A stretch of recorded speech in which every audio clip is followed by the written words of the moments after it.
Town ಹಾಲ್ನಿಂದ ನೇರ ಸಂಪರ್ಕದಲ್ಲಿ join ಆಗಿದ್ದಾರೆ. ಸತ್ತಾರ್, ಇವತ್ತು ಟೌನ್ ಹಾಲ್ನಿಂದ ಫ್ರೀಡಂ ಪಾರ್ಕ್ ವರೆಗೂ ಕೂಡ ರ್ಯಾಲಿ ನಡೆಯುತ್ತೆ.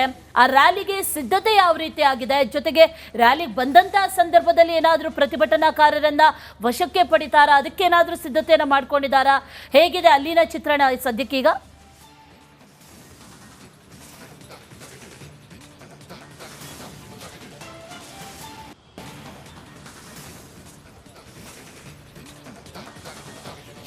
ಅಶ್ವಿನಿ, ಟೌನ್ ಹಾಲ್ನಲ್ಲಿ 11 ಗಂಟೆಗೆ ಇದೀಗ ಕನ್ನಡ ಪರ ಹೋರಾಟಗಾರರು ಪ್ರತಿಭಟನೆ ಮಾಡಿಕೊಂಡಿರುವಂತಹ ಬೆನ್ನಲ್ಲೇ ಇದೀಗ ಖುದ್ದು DCPಯ ಸ್ಥಳದಲ್ಲಿ ನಿಂತು ಯಾವುದೇ ರೀತಿಯ ಲೋಪ ಆಗದಂತೆ ಇಲ್ಲಿ ಭದ್ರತೆಯನ್ನು ಕೈಗೊಂಡಿದ್ದಾರೆ. ಕೇಂದ್ರ ವಿಭಾಗದ DCP ಆಗಿರುವಂತಹ ಅಕ್ಷಯ್ ಮಚೀಂದ್ರ ಅವರು ಕೂಡ ಸ್ಥಳದಲ್ಲಿದ್ದಾರೆ. ನಿಮಗೆ ದೃಶ್ಯವನ್ನು ತೋರಿಸ್ತಾ ಹೋಗ್ತೀನಿ. ಇಲ್ಲಿ ಟೌನ್ ಹಾಲ್ನಲ್ಲಿ ಯಾವ ರೀತಿ ಸಿದ್ಧತೆ ಇದೆ ಅನ್ನೋದನ್ನು ಕೂಡ ತೋರಿಸ್ತಾ ಹೋಗ್ತೀನಿ.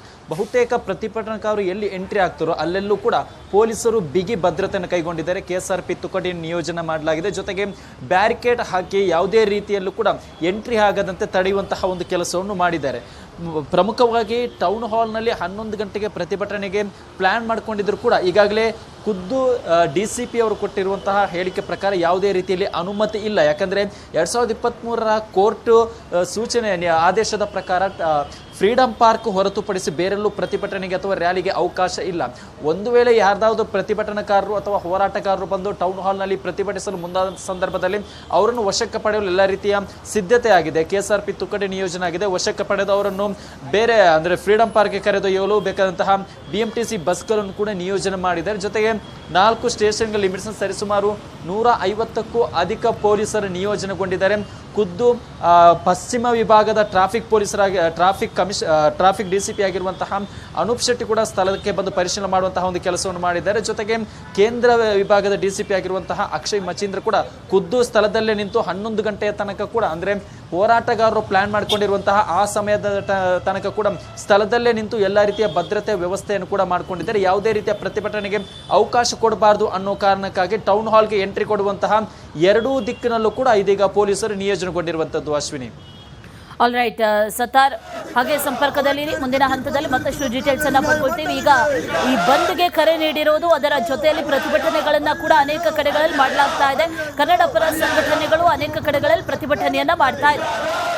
ಅತ್ತಿಬೆಲೆಯಲ್ಲೂ ಕೂಡ ಪ್ರತಿಭಟನೆಗಳು ನಡೀತಾ ಇದೆ. ಕಾವೇರಿ ನೀರಿಗಾಗಿ ಮಂಡ್ಯದಲ್ಲಿ ಬೈಕ್ ರ್ಯಾಲಿ.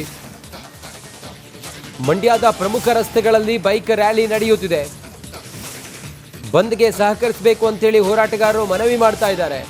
ನಗರದಲ್ಲಿ ಅಂಗಡಿ ಮುಗ್ಗಟ್ಟುಗಳು ಬಂದಾಗಿದ್ದಾವೆ. ತಮಿಳುನಾಡಿಗೆ ಕಾವೇರಿ ನೀರನ್ನು ಹರಿಸಬಾರದು ಆಗ್ರಹ ಮಾಡುತ್ತಿದ್ದಾರೆ. ಯಾವುದೇ ಕಾರಣಕ್ಕೂ ನೀರನ್ನು ಬಿಡಬಾರದು. ರಾಜ್ಯದಲ್ಲೇ ಸಂಕಷ್ಟ ಇದೆ. ಹೀಗಿರುವಾಗ ಕುಡಿಯೋದಕ್ಕೂ ನೀರಿಲ್ದಿರುವಾಗ ನಾವು ಹೇಗೆ ಅವರಿಗೆ ನೀರು ಬಿಡಲಿಕ್ಕೆ ಸಾಧ್ಯ?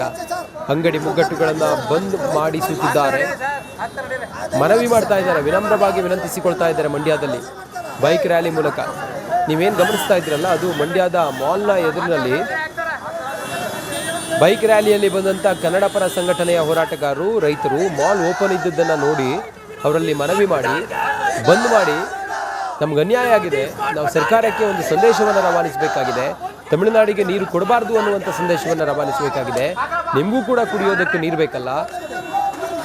ಇಷ್ಟೆಲ್ಲ ಸಂಕಷ್ಟದಲ್ಲಿ ರೈತರಿರುವಾಗ ನೀವು ನಮಗೆ ಬೆಂಬಲ ಕೊಡ್ತಿದ್ರೆ ಹೇಗೆ ಅಂಥೇಳಿ ಮನವಿಯನ್ನು ಮಾಡ್ತಾ ಇರುವಂಥ ದೃಶ್ಯ.